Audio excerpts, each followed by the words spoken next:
Hi everybody, welcome back to my channel. I'm Stefan, the Photobook Guru, and in this video I want to talk to you about the pros and cons of lay flat versus non-lay flat photo books. Don't forget to subscribe if you haven't already done so, and if you like what you see, give this video a thumbs up. It's been a very long time since I posted a video on this channel, and I thought maybe I should post about something really important, something that's going to help you in making decisions when it comes to choosing which photo book is best for you. The photo book world is kind of divided into two big camps, the lay flat people and the non-lay flat people, or lay flat photo books and non-lay flat photo books. In this video I'm going to tell you what is a lay flat and non-lay flat photo book, and what are the pros and cons for each, and why it might not seem so straightforward at first which one is better for you, and what you should pay attention to when making decisions in the short run and also for the long run. So the basic definition of a non-lay flat photo book, which you can see here, is it doesn't really matter what kind of paper you have inside, it doesn't matter what kind of cover it has. The only thing that matters is that when you open the book, it doesn't open completely flat. So there is a little bit of curling in the middle, because how this is printed is that it's printed on both sides of the paper as a single sheet, and these sheets are then put together. They grind down the edge or the spine a little bit and apply hot glue to it, and that's what makes it a perfect bound book or a hot glue bound book. And basically that's what is a non-lay flat photo book. So a photo book that doesn't open completely flat and that's not made of a single sheet across the two pages, so two individual sheets of paper make the entire spread. A lay flat photo book, on the other hand, opens fully flat. As you can see, it's completely flat, and your photo goes from left to right uninterrupted, and these photo books are printed on one long sheet, and the next two pages are printed on a second sheet of paper, and these are glued to each other back to back. So meaning that the spine is not actually glued, it's the sheets that are glued to each other. And that's the main difference between a lay flat photo book and a non-lay flat photo book. Now, both of these have variations. You've got flush mount albums, which is basically a lay flat photo book where you've got a substrate inserted between the sheets, so it's much thicker pages. And you also have hinged lay flat, which I don't really consider lay flat because there's still a gap in the middle and it's not a continuous flow across the two pages, but it does open more flat than the non-lay flat perfect bound books. So when I started making photo books, when I started reviewing photo books 10 plus years ago, almost every company was making non-lay flat photo books. There was only a handful that was making lay flat photo books. I think it was Mixbook and Bob Books, and then Sal came along after. And now basically every photo book company is making lay flat photo books, and it's a competition now, and you've got so many different kinds based on the cover and paper and editing process and so on. In the beginning, of course, I was making all my photo books perfect bound because that's what was available, and when I discovered lay flat photo books, I wanted to make all my photo books lay flat, and I redid all of them, and for a long time I was making only lay flat photo books. And then a few years ago I decided that's not the best way for me to go forward, so I made all my photo books again into perfect bound books, meaning that they are non-lay flat photo books, and I'm very happy with the decision, and I'm going to also tell you why I made that decision. So now that we understand both of these books, let's have a look at the pros and cons. So the first thing that we need to talk about is price. Non-lay flat photo books are always going to be a lot cheaper than lay flat photo books, mainly because it needs less paper, so one sheet per two pages, and the other one needs two sheets per two pages.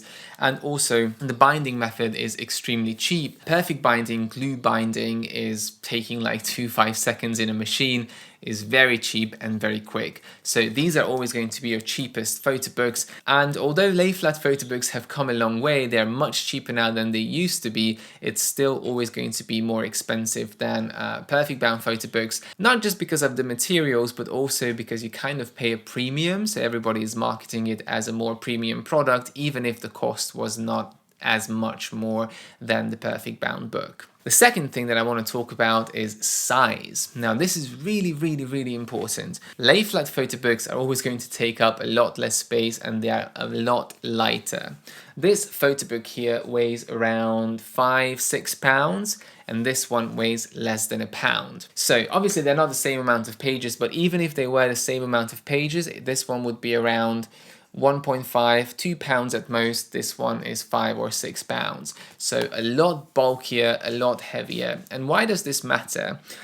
Imagine if you are one of those enthusiasts who makes 15 photo books a year or one photo book every month. You have to store these photo books and you have to put them on a shelf. And if that shelf cannot handle the weight, it's going to warp, it's going to break, or it's going to fail. It also needs a lot more space to fit in the photo books because they are much thicker if they are lay flat than if they are perfect bound. Another thing you need to think about is, if you ever have to move, and I know this is a silly thing to think about, but books are very heavy. When I moved to this property, besides the furniture, the heaviest things I had to move were my photo books. I had to put them into boxes. I had hundreds, because not just my own photo books, but the ones I made for reviews.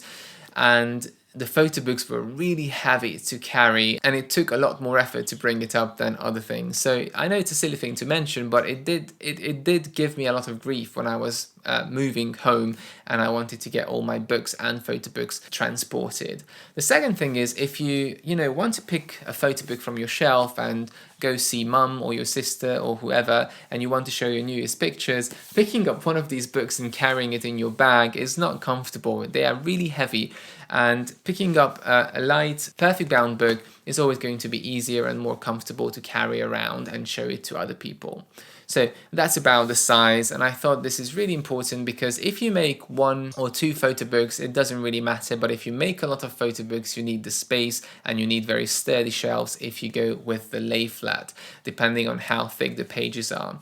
I would still probably go for a lay flat if it's a very special occasion like my wedding album or my baby's first shoot, or something that is not going to be recreated every month or every 2 months, and something that's going to be much more special than the rest. Now let's talk a little bit about print quality as well. Perfect bound photo books always, if not always, in 95% of the cases, have the most cost-efficient print technology.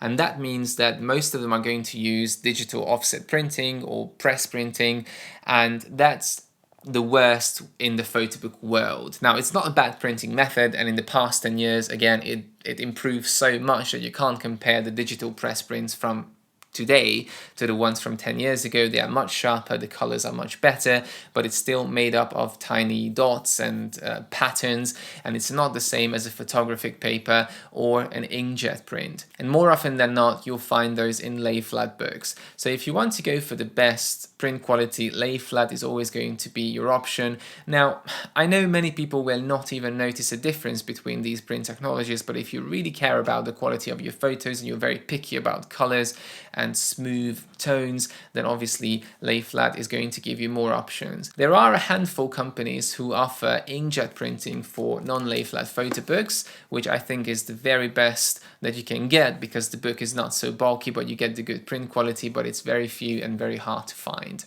Another thing I want to talk about is the availability of paper stocks.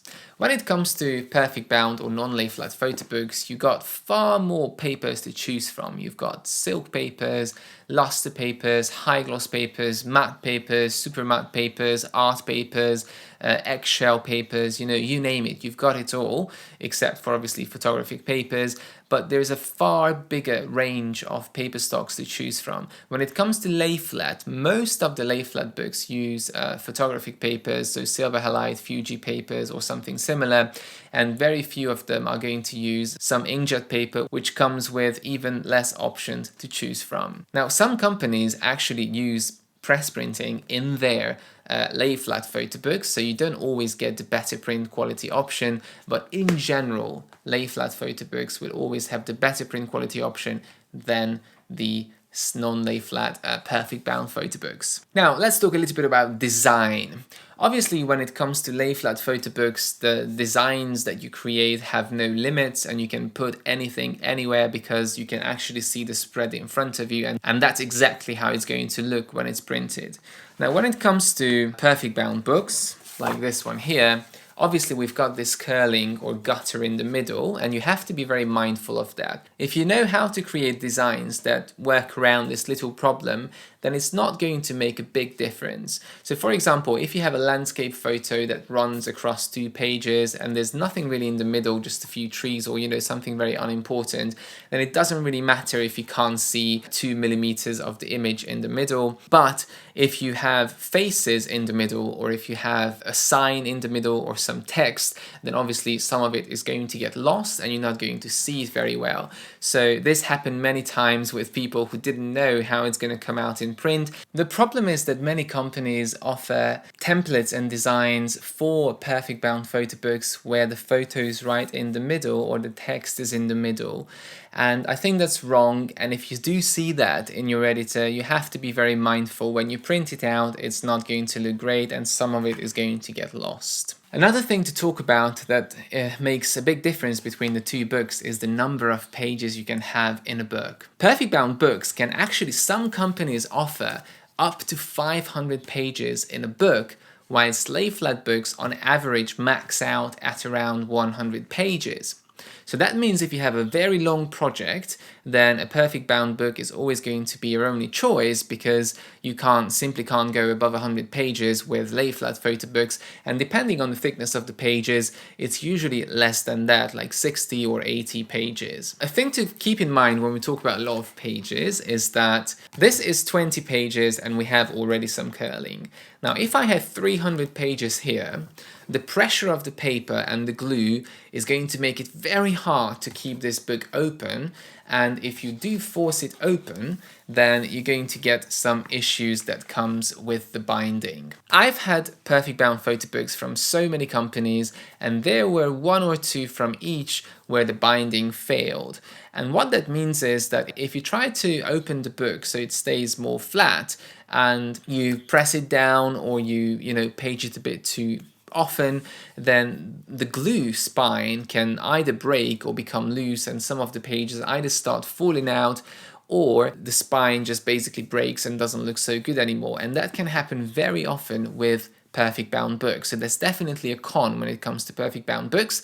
However, there's another technology which is not glued binding, it's stapled binding, which basically means that the pages, instead of being glued at the spine, are going to be stapled from the top. And these metal staples are extremely strong and they will last a lifetime, unlike the glued binding, which is not really designed for longevity. It's not designed to last 100 years. It's just something very quick and cost efficient. The only issue with the stapled binding is that not too many companies do it, and if you do go for it, it's an extremely strong binding that's not going to fall apart, but you have to be very careful what paper you choose, because the paper needs to be fairly thin and you cannot have too many pages because it cannot even open as much as the perfect bound book, so it is going to be even harder to see the middle between the 2 pages, the right and the left side. Now, a final thing that I want to mention is probably the least important, but I want to mention it because I know to many of you it will matter, which is which book is more environmentally friendly. Now, obviously no photo book is environmentally friendly because we are printing something that we could actually see in our phones without wasting any paper or ink, and most inks are not recyclable anyway, and obviously photo books are not really planned to be recycled. It's not like a cardboard box that you reuse a week later. It's something that you want to keep for a long time. But having said that, the one that's better for your carbon footprint is definitely the non-lay flat photo book, because it uses half as much paper because it's double-sided printing, and also it's a lot lighter, so when it's being shipped to you from the photo book company, it uses a lot less fuel during transport, which obviously reduces your carbon footprint. So if you really care about that and this is something important to you, then definitely go for a non-lay flat photo book. Now, I talked about a lot of things here in this video, and I hope it made sense, and I hope it's going to make it a bit easier for you to make a decision. I think the biggest takeaway from here is that if you do make a lot of photo books, you really have to think about it financially, space-wise and weight-wise. And you also have to think about how much quality matters to you and how many pages you want to have in each book. And I think I answered all of these questions in this video, but if you do have any more questions, leave them in the comments. Thank you very much for watching, and as always, subscribe for more.